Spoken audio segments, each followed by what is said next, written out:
And we begin tonight with the developing story out of Washington, where the Senate has voted to end Don't Ask, Don't Tell. Good evening and thanks for joining us. I'm Blake McCoy. The president says he will sign that repeal next week, allowing gays and lesbians to serve openly in the U.S. military for the first time. Action News reporter Marco Villarreal is live in the newsroom with more. Marco. Hey, Blake. Well, for 17 years, that policy has been in place, but discrimination for homosexuals serving this country went beyond that. Today, gays serving in the military look to a future where their achievements define who they are and not their sexual orientation. For several months, the topic has been one of national debate. Politicians and government leaders argued over what it would mean to repeal the policy of Don't Ask, Don't Tell. Opponents argued it would weaken our armed services, while supporters said it would do the opposite. Even several military leaders spoke out against the policy in place. The House first passed the bill earlier this week, and this afternoon, the Senate passed the bill with a vote of 65 to 31. Las Vegas gay rights activist and former military officer John Cereso says this major step will enable change for the better in the armed services.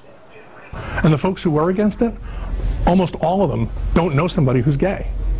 So as soon as they meet somebody who's gay and they find out, hey, this guy's really good at his job and he doesn't care about, X, Y, and Z, they're going to go, oh, well, I guess this really was no big deal. So there's going to be some of those aha moments that are going to be happening throughout the military structure for a couple of years. And since the Don't Ask, Don't Tell policy went into place, more than 13,000 service members have been kicked out. President Obama is expected to sign the bill early next week. In the newsroom, Marco Villarreal, Channel 13, Action News. Marco, thank you. And both of Nevada's senators voted to repeal Don't Ask, Don't Tell. Here's Harry Reid speaking on the Senate floor. Repealing Don't Ask, Don't Tell is the right thing to do, and if that were the only argument, that would be enough. But it's more than that.